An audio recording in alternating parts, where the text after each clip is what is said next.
Hello, hello, hello. This is Cortina Jackson, and you are listening to What's on Cortina Jackson's Mind. You all, I have had the honor, privilege, and great fortune of meeting the most incredible people in the world. Today's guest will definitely confirm that privilege because I have in my presence the incredible Miss Stephenie Rodriguez. How are you, my beautiful friend? I am very, very well, Tina. Very nice to talk to you today. Thank you so much for being here. You are to my guests and those listening on the podcast and those even on YouTube with us. You are about to find out just how incredible she really is. You guys, she is the founder and inventor of the best new travel accessory of 2019. And you guys, it's the WanderSafe Beacon and the WanderSafe smartphone app. I was a victim of domestic violence. I tell this story a lot. In 2013, my now ex-husband moved me to Houston, Texas. And that was about 550 miles away from my parents and my family. And they didn't know my new address yet. So no one really knew where I was. And my sons were freshmen in college at the time. So they were in Wisconsin. And so I started a new job and I didn't know anyone. So I'm stuck in a new city, didn't have anyone, and no one knew exactly where I was living at the time. So it was at that time in this domestically violent relationship that he tried to kill me. He tried to break my neck. And I just remember, in that moment, the thoughts that came in my mind was surrounded in complete sadness because I began to think, this is how I'm gonna die. As I'm hearing my bones crack in my neck, I just thought, this is how I'm gonna die. And no one knows where I am, and no one's gonna find me if they even find the body. And I remember I just felt so alone in that moment. It was the saddest moment of my life. And, thankfully, I was able to escape this situation. But what if I had not? You know, I often wonder, would they even know where to begin to look for me?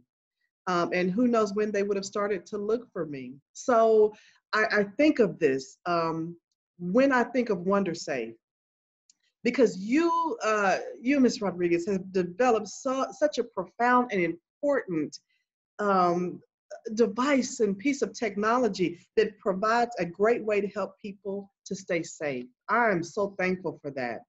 So, you know, I would really love you to tell us about yourself, tell us about this important development and this fabulous technology.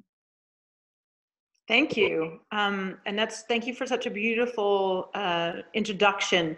I am a global citizen, Tina. I have been and traveled to 55 countries.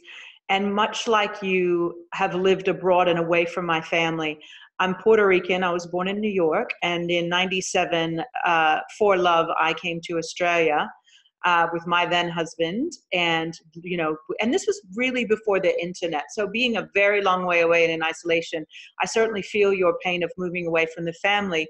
But that advent of me traveling, I got my first passport when I was 17, just 18, and had my first trip. My mother and no one in my family, short of my stepdad who was in the Navy, had ever been outside the US. So, this was a very brave and bold move for a girl from a small town whose family weren't avid travelers to move all the way to Australia. But that would create a sequence of events of me to travel back and forth to see my dad in Puerto Rico from Australia, having to go through Malaysia or Singapore or China or Japan to get home. And it created a bit of a sense of wanderlust and independence.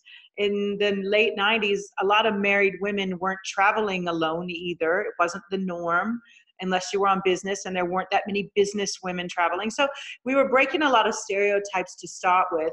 But it really was moving into my career as a digital transformation solution architect.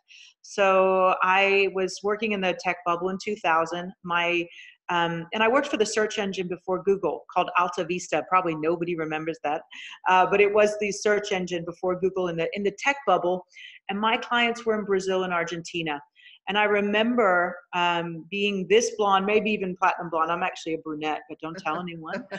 Blonde is in the bottle. But I was in Sao Paulo with my team. We'd arrived. And on the way driving to the hotel in the taxi, I noticed a Citibank. And I had my Citibank card.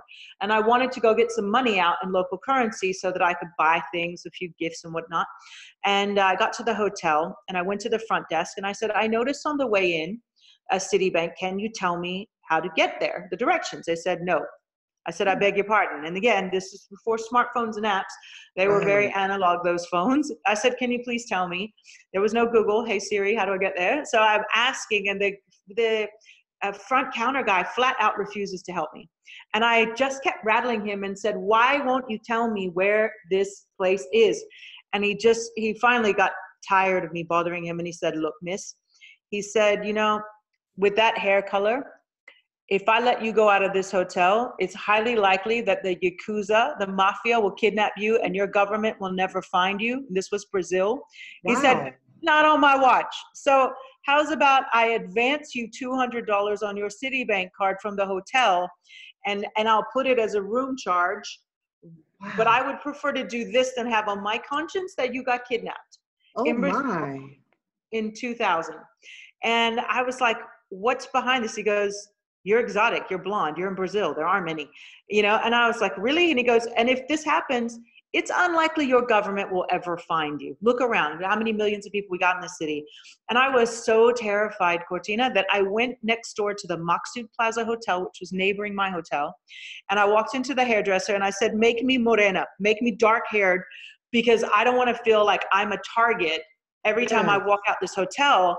So literally by dinner, I came to dinner and my teammates were stunned because I got off the plane as a blonde and I came to dinner as a dark-haired brunette. And they were like, what have you done? And to feel like, this was 2000, that safety and personal safety was at risk, was a beginning of an awareness of the vulnerability that we have as women, not just in international travel, but even in our domestic situations. I mean, how many times have you gotten in an elevator or walked across a parking lot in American parking lot, and you know, been fearful of the dark, and also, or been in an elevator and a person steps on the elevator and doesn't press a button, and you don't know what's going to happen, or walk down a corridor in a hotel to your room, which is at the end. And how many doors did you have to walk past to get to yours, that if someone yanked you in there, who's going to know about it? So, I mean, these are, and I'm not a nervous Nelly. I've been to 55 countries. I've even been to South Africa. Like, I'm pretty bold, but I've been in situations that were pretty scary. The origin for WanderSafe came from both the need for a solution for domestic violence and also the vulnerabilities of people when they're away from their homes. I was in Geneva in 2010 as a digital solutions architect, consulting to travel companies. So Club Med was my client, SSP, they're an airport caterer in 60 countries. They were my client. Sydney Airport, Cebu Pacific Air in the Philippines. So I had a portfolio of customers I serviced that were based all over the world. And I would have to go and work with their teams, work with their customers, do evaluations. And so I was frequently in places for business, but alone as a female. And I was in Geneva, and Geneva and Switzerland have a very amazing reputation for being safe. You know, the only thing there is chocolate and fondue and watches and the order of the Swiss. You know, they're nice about many things. But I own my own agency at the time, and being frugal, I booked my hotel near the train station so that every day I could easily commute back and forth to work on the train without having to get a $100 taxi and take an hour. The train was quick and easy, and I could get there precisely to work with my client. So what I didn't know when I booked online, and I booked my hotel online, I was guilty of that, was the location specifics about the neighborhood where my hotel was. So I arrived quite late in the night after about 36 hours of travel. and check into my hotel, like foggy from this travel, go upstairs, pass out. The next morning I get up, put on my workout clothes, no makeup, to go outside to have a run before my day started and get a coffee. And this man got in the lift with me, and he was much bigger than me. And I'm about 5'8.5", 5'9". This man would have been about 6'5" and twice my body size, if not more. Dare say, I think he was Eastern European, and he smelled of alcohol, and he grabbed me and he said to me, you know, how much or do I take? And the insinuation of in an elevator, I was like, what the hell? And when the door opened, I wrestled away from him and I ran outside. Like I literally ran through the lobby and ran outside, stood against the wall and looked. And then when I looked up and around, realized that I was in the middle of the red light district of Geneva. And they have one. They have one. It's about 4 streets over from the train station. Oh, but I didn't know that. And nowhere on bookings.com, TripAdvisor, Agora, whatever you book, does it tell you this fact that this hotel is unsafe for a female solo traveler. Because if I had a man with me, none of that would have happened. No. But I didn't. And the fact that I was vulnerable was, at that moment, one of the scariest times of my life. But there were 2 pieces broken in that situation. One was my location awareness and that know before you go stuff. And there was no way for me to deter whatever might have happened next if I hadn't have gotten out of the elevator and ran away. And you know, a drunken man, they're not uncommon all over the world, but in that vulnerable moment was really, I don't like this. My then husband was very far away, couldn't come to my aid. And what was I going to do? How would I, if something would have gone down, how would I have called for help? So much like your scenario, this was an aha. The second aha would happen 5 years later. So this was a little seed in my brain in 2010. But in 2015, I went with the Edmund Rice Foundation, which is an Australian Catholic charity that funds projects all over the world, to Nairobi, Kenya. And I remember visiting Brother Bosang's school, as well as the Edmund Rice Community Center in the Makulu slums. And I met these 2 lovely girls. And these 2 lovely girls were teaching martial arts in the community center, which was like the YMCA, but in the probably one of the worst human conditions you can imagine. And we walked through them and we visited families who didn't have running water, who didn't have electricity, you know, all the stuff you see on the send money aid commercials. Yes. Like for real, where there are 2 million of the World Health Organization's poorest and most desperate. HIV runs rampant in these communities, and it's spread through rape. So it's not through lack of, you know, safe sex, it's literally rape.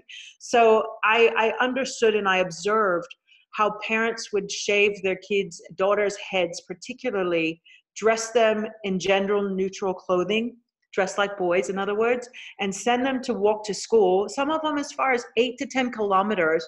1 mile is 2.2 kilometers. So 4 miles of exposure every day alone so that these girls could get an education. But because if they got raped, highly likely percentage they would get HIV, and then they'd have unwanted pregnancy, and then their lives were of less value than a paper bag. They wouldn't be able to be sold or traded for cattle. They would have no ability to bear heirs of any recognition. So they became like human waste, like discarded. And that moved me. And I said to these 2 young ladies who told me their stories of being assaulted and raped, and they didn't get HIV and they didn't die and they didn't have unwanted children, but they made it their mission to teach others Taekwondo and self-defense. Wow. And I took them out to dinner and we had cheeseburgers and, you know, and they told me their story and I was so moved by it. I was wearing 2 bracelets at the time. One was pearls and turquoise, the other one pearls and onyx, which were souvenirs from the Philippines because I'd been in the Philippines in July. And I took one off each and I gave them each one. And I said, this is collateral on a promise. I promise you when I come back to Kenya, I am going to bring a solution to this. I don't know how, but I promise I will. And set out to, you know, and made this commitment to them and gave my bracelets as collateral on the. So fast forward to 2017, I've launched Jozu for Women, which is a women's travel portal. And I'm in Web Summit in Lisbon, and a story breaks about a woman who was raped in Mexico. Her name is Chris Love, and she had been at an Ibero-Star hotel, and she was assaulted by a security guard, and had raised the roof and been putting it on TripAdvisor and reporting on the hotel's page about this rape.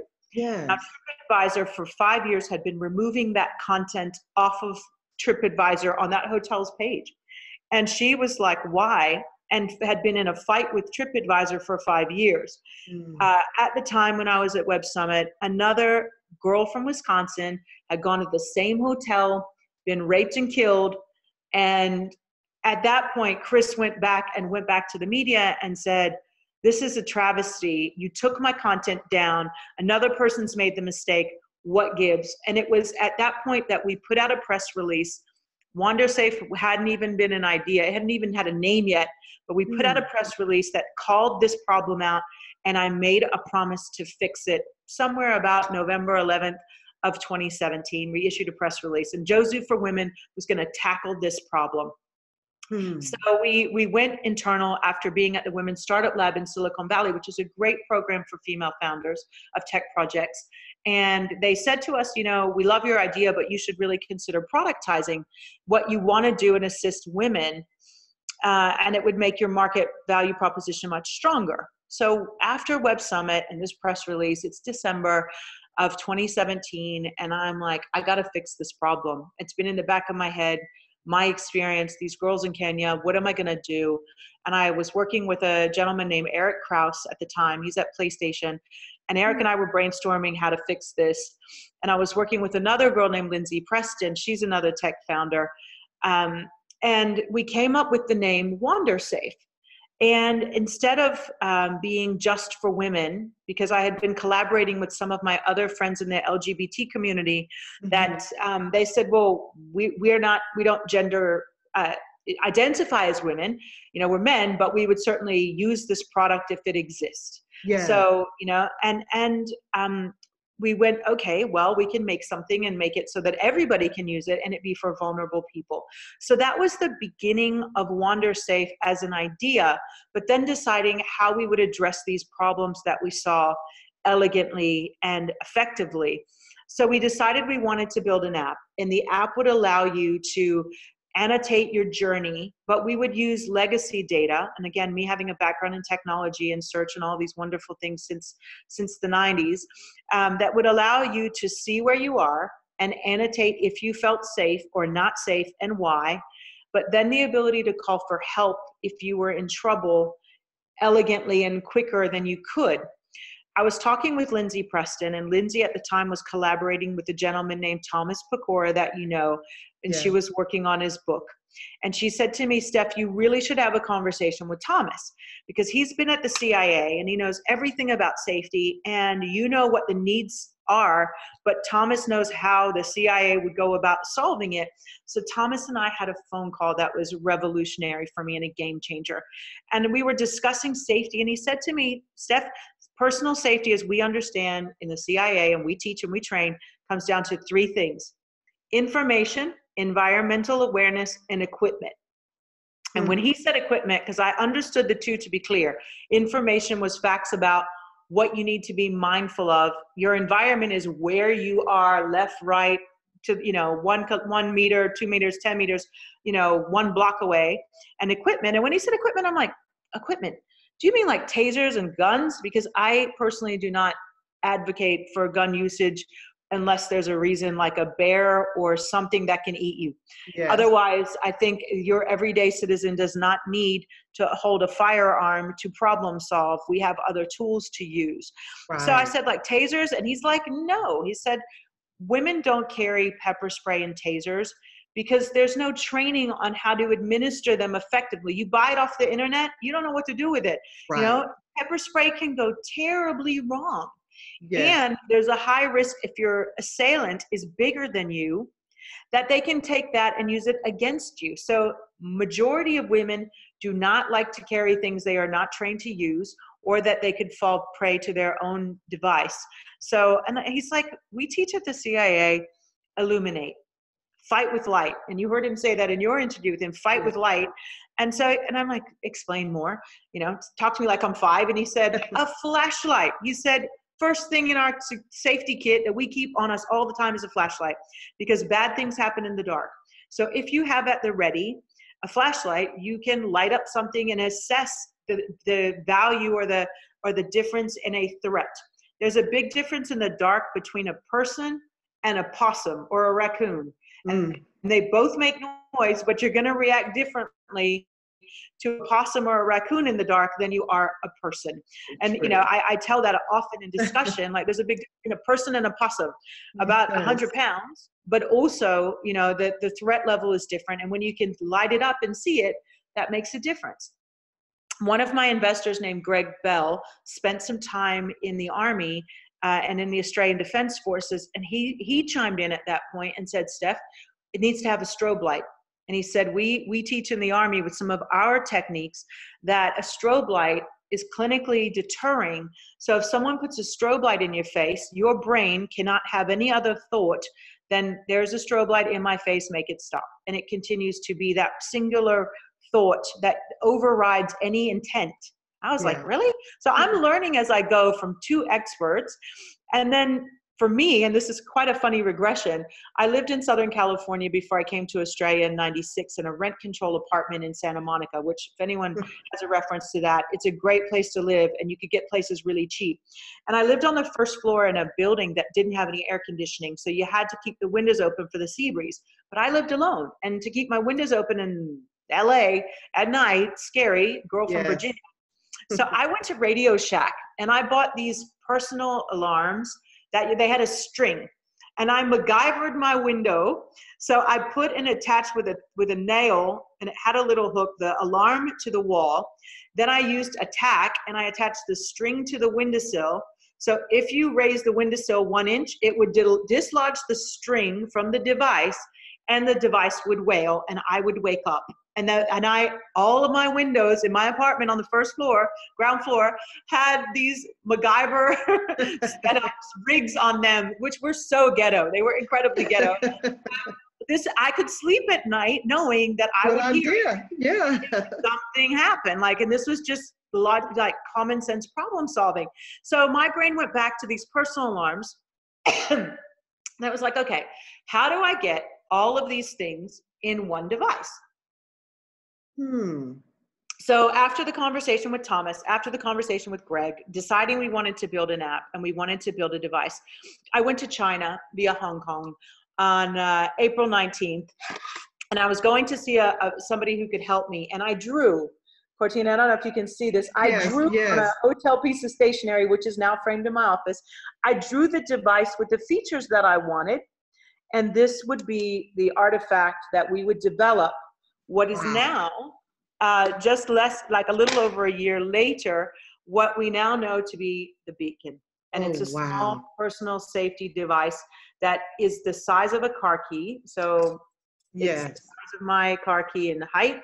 It is a little bit wider than my car key in depth, but it has the ability to discreetly fit in your fingers elegantly, and it has all of those features. We've heard the discussion about, but the phone has a capability of a flashlight, but try and duress to get your phone's torch to turn on. Just unlock it when you've got seconds, and seconds count. Like the ability to turn the light on, to activate the strobe with a click, and then finally to twist the top 15 degrees off of its base and emit 140 decibels of noise pollution. Strobe and light is a lot. The statistics are, and Thomas taught me this fact, if you have a light, a siren, and the ability to call for help with you on your person at the ready, you are 87% less likely to get assaulted by a stranger because they don't know what else you're packing. If this is what you start with, light it up, distract it, call an alarm, what's coming next? So these are de-escalation steps versus pure reaction. Finally, the last feature of the beacon, which is really where we get a little techie and it links with the app, is the little we called this Jenny. She's our happy pin icon. And if you tap the icon 3 times quickly, like an SOS 3 times, it sets off a protocol in the app that begins to notify your 3 preset contacts as to where you are and that you're in trouble. So this closed loop between me and my loved ones and the ability to call for help quickly if I needed it. The other feature of this was the deterrent feature related to domestic violence. And you touched on it, and I'm so glad you did, because that has a use case that was in the back of my mind as someone who'd been in abusive situations myself with partners.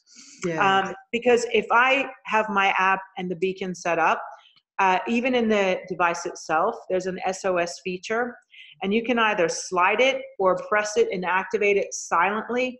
But what happens is those contacts that I've set up in the app get a notification of where I am, that I am in trouble, and that they need to blow up my phone and come find me. And I can do it silently without touching my phone by just having a hold on and a press to activate that SOS feature in the app if the 2 are connected via Bluetooth. So allowing a hands-free environment. Again, the app has the SOS button that if you activate it, it sends out that SOS protocol. And if your friends and loved ones have the app as well, when you activate it, if you were running away from where you started, inside the app will begin to allow your trusted tribe of people to see where you're going. So if I were literally on foot at the park, activated the SOS, and I'm running away from someone, within 10 seconds, my loved ones in my tribe on WanderSafe can see where I started and see that I took a right on Main and I'm headed that way. So, you know, who has time to call the police or explain? I can be on foot and on the move, and the app is being activated. Or if I'm sitting in my house, at least my loved ones would know I've set off the alarm. I need help, and to come over, if that's the protocol for a domestic violence situation. So in addition to building something for consumers and for travelers, also for the domestic violence situation, etc., you know, we designed and developed the app for that. But the app is really, actually, we love the beacon. The beacon has been such a hit. We started selling these in Changi Airport in Singapore, which is one of the largest in the world, in Malaysia in the airport, and then in flight on Etihad Airways. So the beacon, we just launched this October 2nd, which is the UN's International Day of Nonviolence. And we got our first order for the company that does the Etihad in-flight for flying. And Etihad is based out of Abu Dhabi, their hub, but they fly people pretty much their connector airline. So they might fly you from Singapore to Greece, or from Australia to London, but Abu Dhabi being a hub. So it's really cool to be able to see how the first response has been on the beacon. We were very fortunate in May of 2019 to be voted Best New Travel Accessory by TR Business News, as ranked and voted by 5,000 traveling shoppers. So people who travel and went to duty free decided that we had the best new product and the new travel accessory for 2019. So, you know, we were delighted to win awards. We've just put into production a new beacon, and I don't have one because it's coming from the factory, but it's called the Shakti Safety Beacon. Yeah. Shakti is the Hindu goddess of ultimate power. So it's a much lighter version than this. It comes in rose gold in the limited edition. So it's very feminine, and it has an activation of a key ring that you can attach to your bag or your straps, backpack straps. You pull it to get the alarm to sound, but it has all of the light, strobe, alarm, and SOS feature that this big boy does in a lighter, more feminine, more elegant solution, and it's beautiful. So we've got the Shakti coming out, but this one, I don't know if you can see back here, but this one, it comes in black and it comes in white. So it literally comes in 2 colors right now, and they're not yet on Amazon. They're only available on our website and in stores. Amazon is difficult for small business. I don't know what it's been challenging for us. But the use cases have been also really interesting. To tell you a little bit about the business journey, we're a startup, so we've been at this for 3 years, building the database, building the app, working on the equipment, all of this. We were mostly funded by angel investors, so no institutional money. Most of my investors are women because they get it, and also companies and people who understand big data and the opportunity to leverage location data and help people. When we launched the Beacon, we went out to B2B customers in different classes with different types of workers. So Deloitte Digital in San Francisco, under the principal Paul Clemens, they've purchased beacons for their traveling female staff. Right. Bookings.com have 20,000 employees, and we've run a pilot this year with beacons for their traveling and vulnerable staff. And they use them in their offices in some of the most dangerous places where they have offices, like Nairobi, Kenya, India, Vietnam, Cambodia. So we have users now of the app in 50 countries, which is amazing. Wow. So, and this is with no big marketing budget, no Super Bowl ads, just, working with our customers and with our partners. We are a social impact business. We're for profit and for good.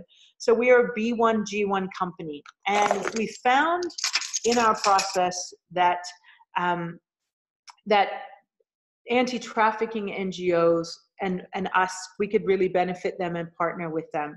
Yeah. So we're integrating data from stopthetraffic.org into the back end of the app. Stopthetraffic.org know of every instance globally. They've got offices around the world of where abduction has taken place, where someone has been kidnapped for the case of human trafficking. So not like parent kidnapping their own kid, but somebody kidnapping someone for the instance of human trafficking. And in looking at where all of those data points show us, we're able to, with that and other data layers, including crime, annotate where there's been instances and where you need to be warned about where you are and what to be mindful of. Oh, so nice. Thomas's philosophy of information, environmental awareness, and equipment, that really comes to the fore in the holistic platform of the Beacon, of the app, of the conversation you have about safety. What if I activate SOS? What is my emergency contact going to do for me? And protocols around personal safety, because again, Thomas has been such an influence in our process, the success mindset. When you are prepared and equipped and armed and ready and informed, knowledge is still power. And there's a big part of what we're doing about the information in the app that can show you where there's been crime.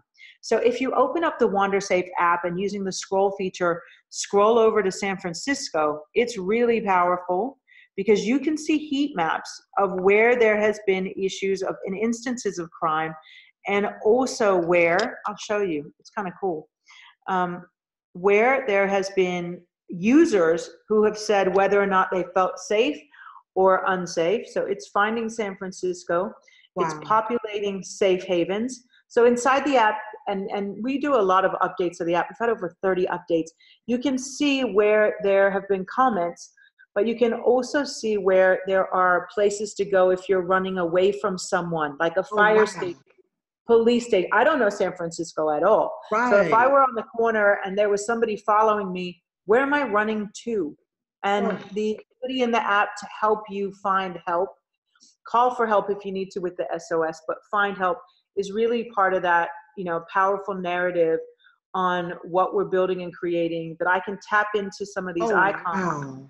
And see, somebody had registered in the app with a pin that there were loiterers. Now, loiterers could be the presence of those who are displaced.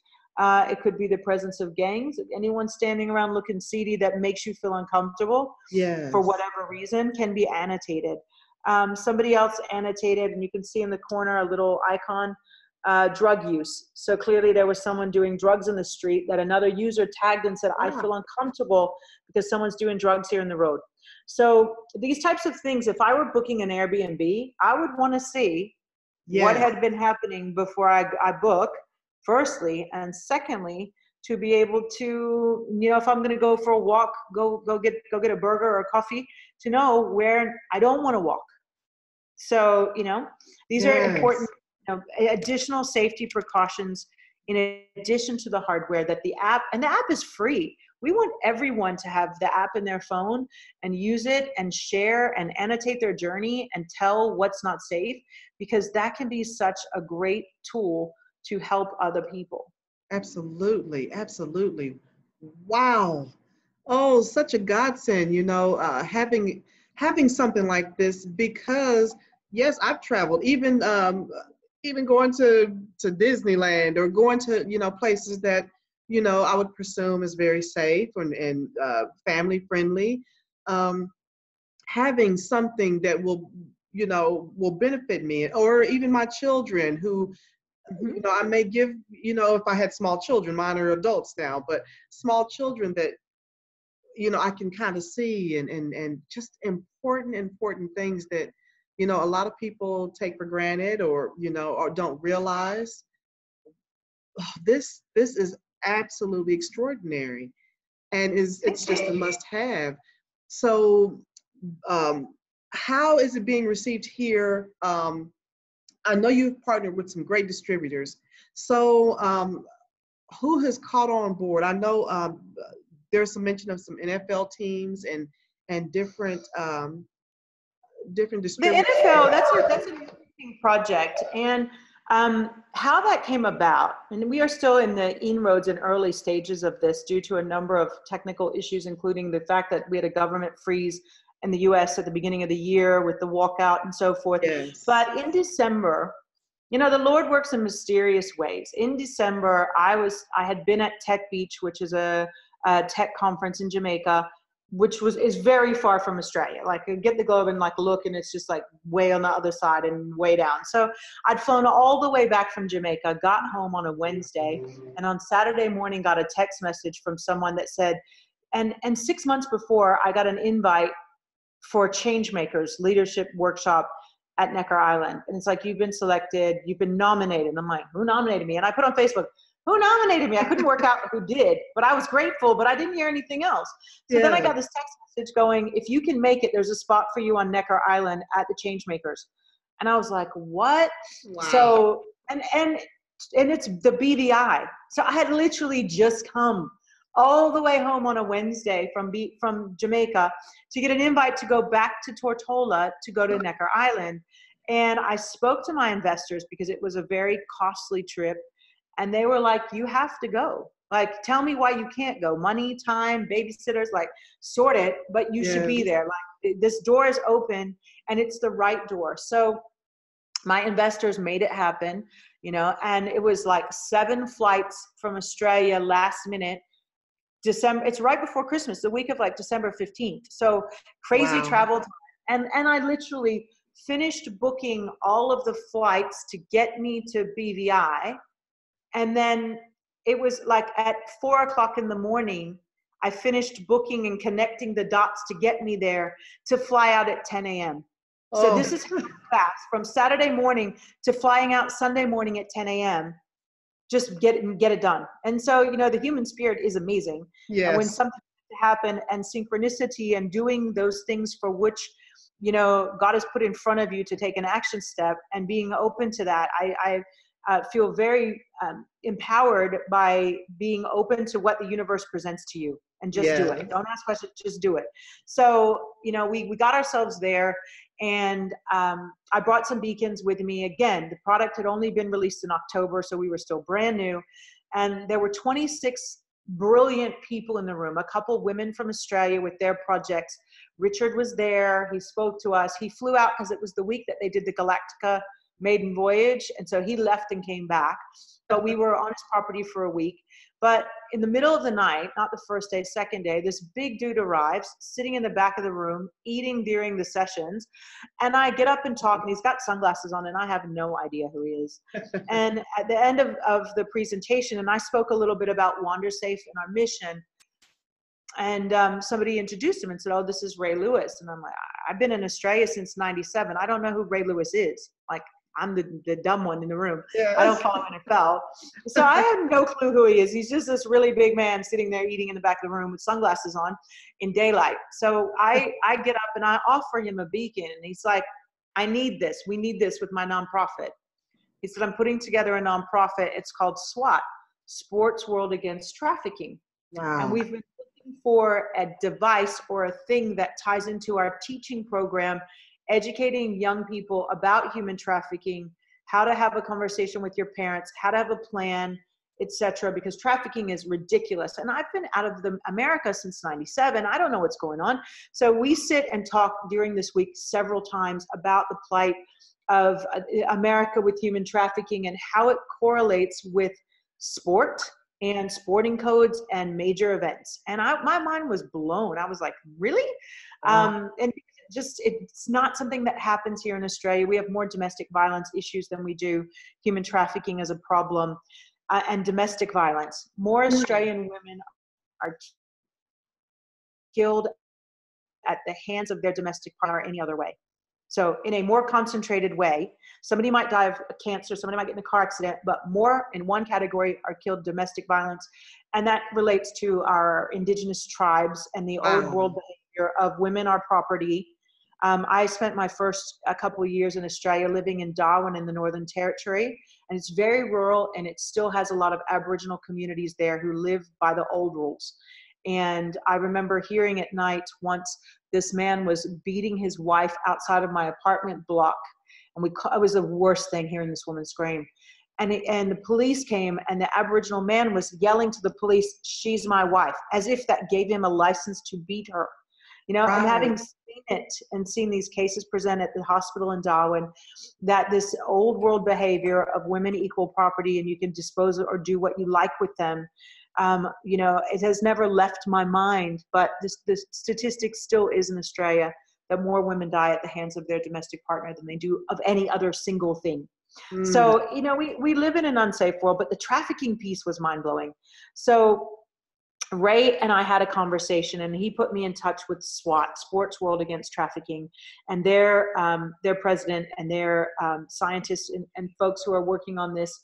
And we began to connect the dots on how we would work with them to enable them. Unfortunately, their 501c3 took forever to get through the beginning of the year due to the slowdown of government. So we've just been beginning to put together how we will work together and roll this out. But SWAT have already enlisted the advocacy of many sporting codes. How this and why this relates to sporting codes is when there are big games like Super Bowl, the high rollers fly in, and they don't just want an ordinary prostitute, they want an exotic. And those exotics tend to be young women and young men. And then, you know, these people are moved around for the sake of their, you know, it's a pretty sick and disgusting thing. There's been a lot Yeah. on TV about trafficking. 16-year-old girls are still underage and they're considered children. But the average age of an underage prostitute, I think, is somewhere about 12, 9 or 12. I'm not sure what the statistic is. But if that's the average, what's the low end? You Oh know? gosh. Right. It's a real, in the US as well, I mean, it's a multi-billion-dollar industry. It's the fastest growing area of crime outside of drugs. So if you looked at the billions of dollars being spent on what's considered a victimless crime, it's heinous. It's really disgusting. And we are passionate about working with organizations such as SWAT, airline ambassadors. We work with Crime Stoppers. We work with purchase.org. These organizations, we're all fighting the good fight together. And if we Yes. can, through our app, create a safety conversation with our Beacon equipped people. So I think where we're headed with SWAT League ultimately is for sporting codes to be able to put their logo on the back of this and sell it as merch in Yes. their shops and on stadium and on their college campuses, and have that conversation about trafficking and fundraise against trafficking for those nonprofits we work with, and we work together on it. We haven't got a program in place yet, but we're optimistic to see one in 2020 now that we've gotten through the 501c3 red tape. But I'm really, you know, honored to be an advisor to SWAT and work with their, you know, their stakeholders on building in functionality in the app that is specifically designed for trafficking victims to call for help. Yes, absolutely. Oh, I'm just so thrilled that you're doing this. And you know, getting people to know about this is key because you know, as we can already see, even with the NFL teams, and as you mentioned, the colleges, getting people on board with this and getting this information out there it really will cut down on a lot of the statistics that we see, of men and women that are really in quite a bit of danger. This really does. Um, Gosh, I'm just so overwhelmed with because Well, it Cortina, is as well so in the U.S., important. people have blinders on, you know, and again, growing up in Yes, America, people don't see the global plight of inequality, of women's, you know, of protecting women and girls. The UN is fortunately has a big voice around this, and we were lucky enough to address the UN at the WSIS Forum in Geneva. And there's a keynote I gave, like a TED talk about this, where I explained our why. But I had women come up to my booth at the WSIS Forum, and there was one particular lady, her name is Mary, she's from Nigeria, and when I showed her the beacon, she burst into tears, she hugged me, and she thanked me. yes, Now, I know everyone feels good about their job when they get paid and they can pay their bills and take care of their family. But what moves me most is when I know that I can save someone's life, and I get that thank you from some random person. But Mary from Nigeria spoke to me at the WSIS Forum, and I said to her, because I believe in speaking into existence the things that should come to be. And she was from Nigeria, and she said, we really need this in Nigeria. My nephew was kidnapped on the way to university. If we were extorted for money, they would have killed him if we'd not have paid, you know, and we had no idea to know where he was. And so this woman's crying on my shoulder at this UN event. And I just went, that you're part of our why, Mary. And so, you know, I attended Hive, and Hive is a global leadership forum. I attended Hive in San Francisco 2 weeks ago, and there were 250 delegates, but they represented 52 countries. And in that 52, Hive Africa had probably about 35 delegates from all over Africa who were present, from Ghana, from Ivory Coast, from Cote d'Ivoire, from Tanzania, from Uganda, from Nigeria, from Kenya. And I got the chance to connect with Hive Africa. So next week, we are actually, my business partner and I, Fiona, we're flying to Nigeria, to Hive Africa, to launch the WanderSafe platform and safety programs with Hive and with Travel Massive, who's an amazing network of people who travel and are passionate about travel, creating empathy in the world, and Mary from the UN and from the telco. Then we're going to Uganda, and we're going to do the same thing in Uganda. So in not just looking at protecting our own backyards, but creating a global solution, because I believe that travel creates empathy. And when we yes, see people's plight, we think about them when we think about the environment, when we think about our political choices, when we think about our environmental issues, that we are not alone. Our behavior impacts others at like the butterfly effect. You can't see what those butterfly wings do, but every bit of particle of air that moves when a butterfly flaps its wings create a piece of change that takes place in a flower, in a bee, in something else. And it's you can't even hear it, but it still matters, you know? So yeah, what could we do with the little things that we could do to creating lasting change and empowering others? So, you know, it makes me really happy that the WanderSafe platform addresses, by just doing what we set out to do, 9 of the UN Sustainable Development Goals. I believe it's 9, from equality for women and children, peace and justice, life on land, health and well-being, access to education and employment. Because I know, because I've been there, I see women and girls and vulnerable people who can't walk to school or work for fear of harm. So yes, for every person, so as a company, we're on a mission to impact 1 billion lives by 2025. Are we going to make 1 billion beacons? I hope not, because they become landfill and it's bad for the environment. But for every user of our app that helps another user, that annotates and puts a pin in and keeps somebody else safe, somebody got to go to work, school, and church unharmed, and that has an impact on the community and the economy and the future of the planet. So even just doing this little thing that we're doing, we believe we can have a big impact if we can collaborate with others. So the power of collaboration is really important. And collaboration is actually the 17th UN SDG. So of the Sustainable Development Goals, they said Number 17 is the most important, is not doing it alone, doing it together. Yes. Oh, I totally agree. And I'm getting the opportunity to be a part of this initiative called Meldrum Women. It's going to be a national campaign.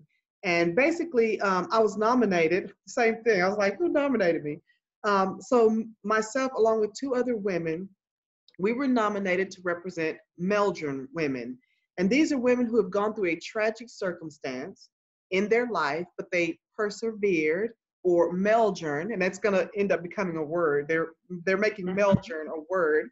And they have were able to reach victory and success. This year's campaign is going to be on domestic violence. And so we'll have the opportunity to share our stories and bring awareness, and we're really praying that we're bringing solutions.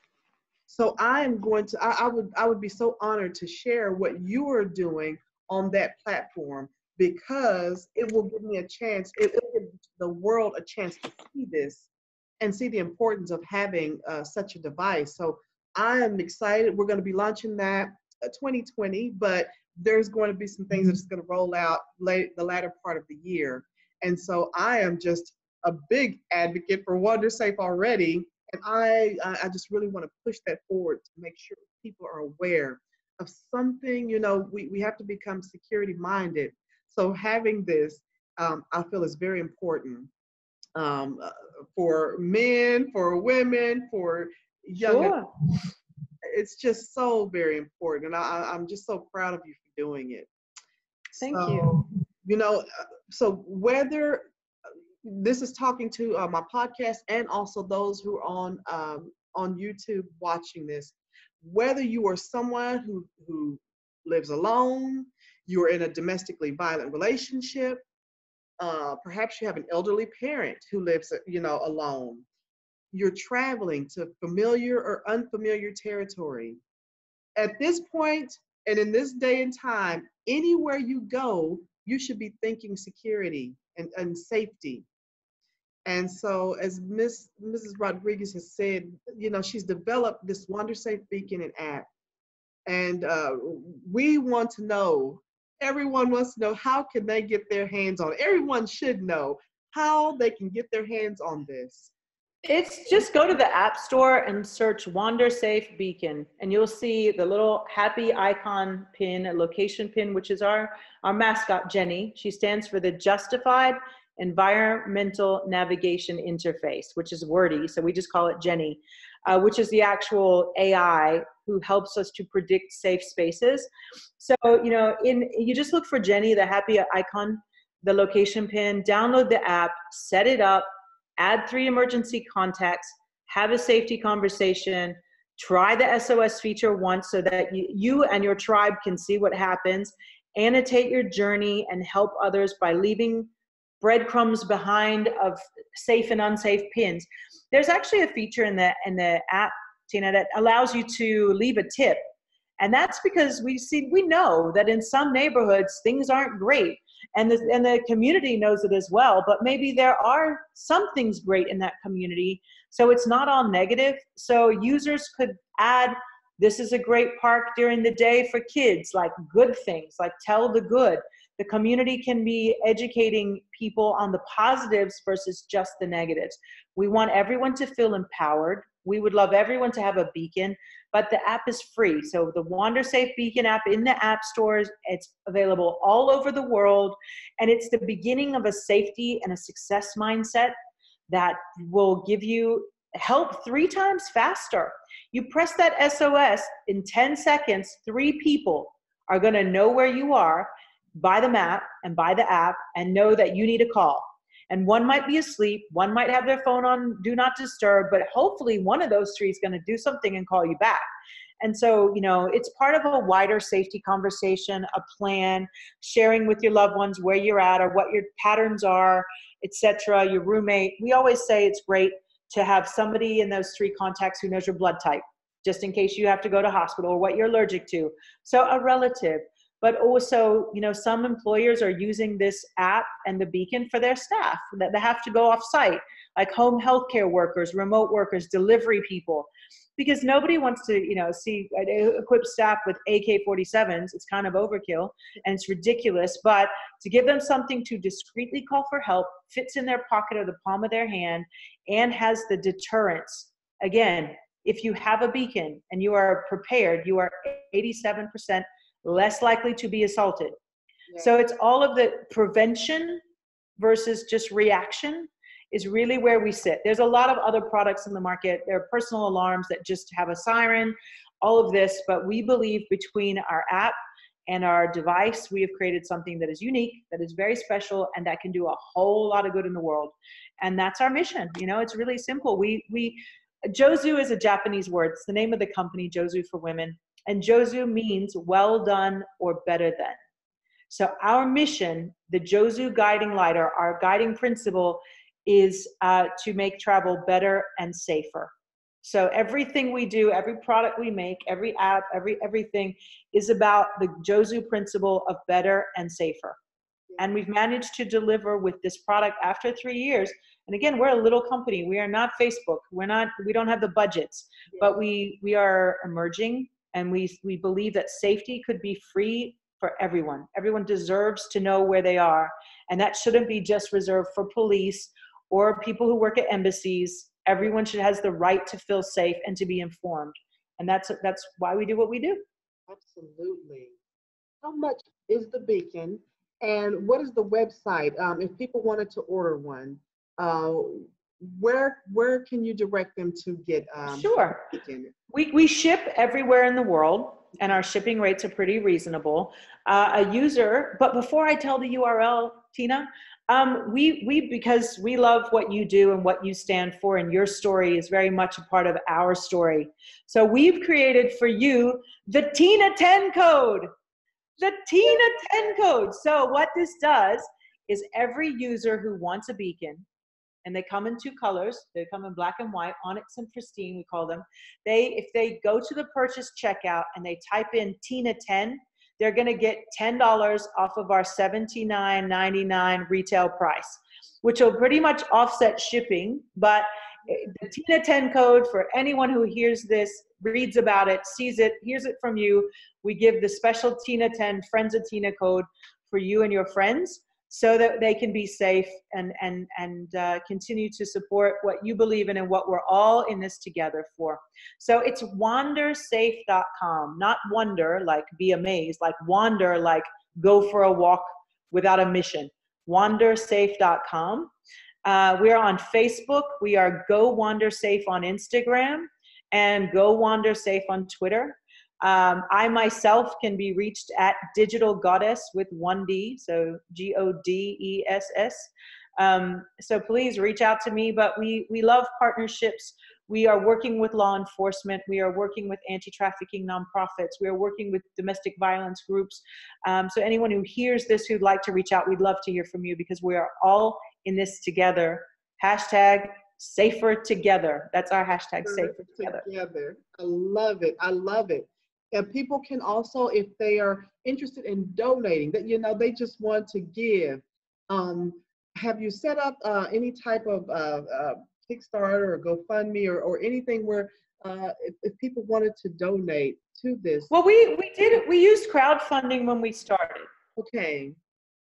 So we crowdfunded the first beacon. It didn't go as well as we liked, because crowdfunding has a big misconception. People think they just can throw up a crowdfunding page and people will find it. People spend on average, this is a little known fact, companies will spend up to $50,000 on their crowdfunding campaign to get $1 million in sales. 50,000. Agencies charge $50,000, $20,000, and that's all advertising to announce the crowdfunding to sell $1 million worth of product.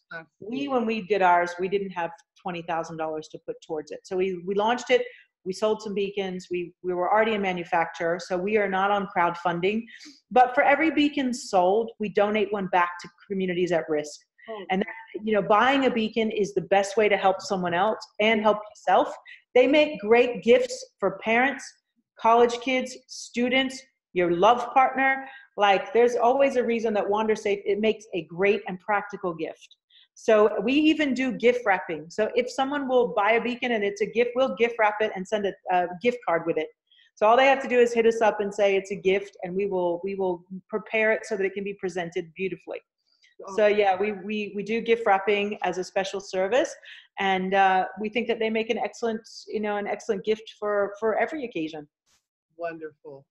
I'm thrilled. I cannot wait. I've been just telling everybody about it. Everyone's so excited. And of course, it's going to be the biggest part, of my platform to make sure, because I'm all about, giving back and making sure people are safe, and don't want them to feel the same things that we've kind of gone through.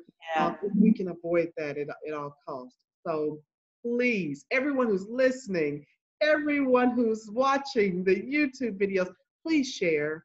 Please do it. Buy one for yourself, buy one for someone else.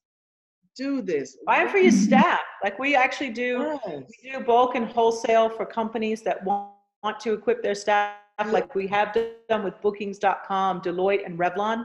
So if somebody listening has a team of remote workers, like the trainers at Revlon who teach hairdressing techniques, they go all over the world teaching hairdressers how to use their products. That's one use case. Deloitte and their professional team that go and work with their customers, and Vantage Strata, an Australian company who they have employees who go and manage property on behalf, like apartment buildings. They have to have strata management meetings, and those can be quite scary and they can get heated. So employees having to be out after dark, real estate agents, another huge opportunity there. University campuses, but anyone who hears this who would like to know more, we would love to put a pilot together. The app is only increasing and getting better every day with the level of data and the things that you can discover in it. And feedback that we're gathering from our users. And again, going to Africa next month and launching there and piloting there will just, add another dimension onto how we're helping keep the planet safe and that 1 billion lives by 2025 mission. Oh, we're going to do it. We're going to do it. I decree and declare it. And I just really believe that this will happen. I'm so proud of you. I'm so honored and blessed to know you. Thank you so much. Thank you so much. I'm happy to have you in my WanderSafe tribe. Yes, absolutely. We're family now. You're stuck with me. So right here, girl, right here. Thank you everyone for listening. Make sure you use the Tina 10 code for that $10 off, and make sure you get this. Please support WanderSafe, and make sure you go to my website. You can find me at www.cortinajackson.com. Support my books. I'm an actress, so support my acting. I have a stage play coming up in November 3rd in Arlington, Texas. I will be in a play called Stop Playing with God. And I got some wonderful things coming about, so you can learn about those on my website. Join me on all my social media. I'm on Facebook at Cortina Jackson, Cortina Jackson. Twitter at Tina the Writer. You can find me on Instagram at Miss Tina _the Writer. That's MISS Tina _ the Writer. I'm on LinkedIn. Support my podcast, What's on Cortina Jackson's Mind. And also have started a new YouTube channel, What Did You Do? This is where I just get to talk to people and find out about them. I believe everyone deserves a platform. I've been blessed that people have given me a platform, and it's just my way of giving back and making sure people are heard, that everyone deserves to be heard. So on What Did You Do? Everyone has a story to tell. What is yours? So thank you again, everyone. Thank you for joining us. I appreciate you so much, and we look forward to having more. Thank you, and good evening.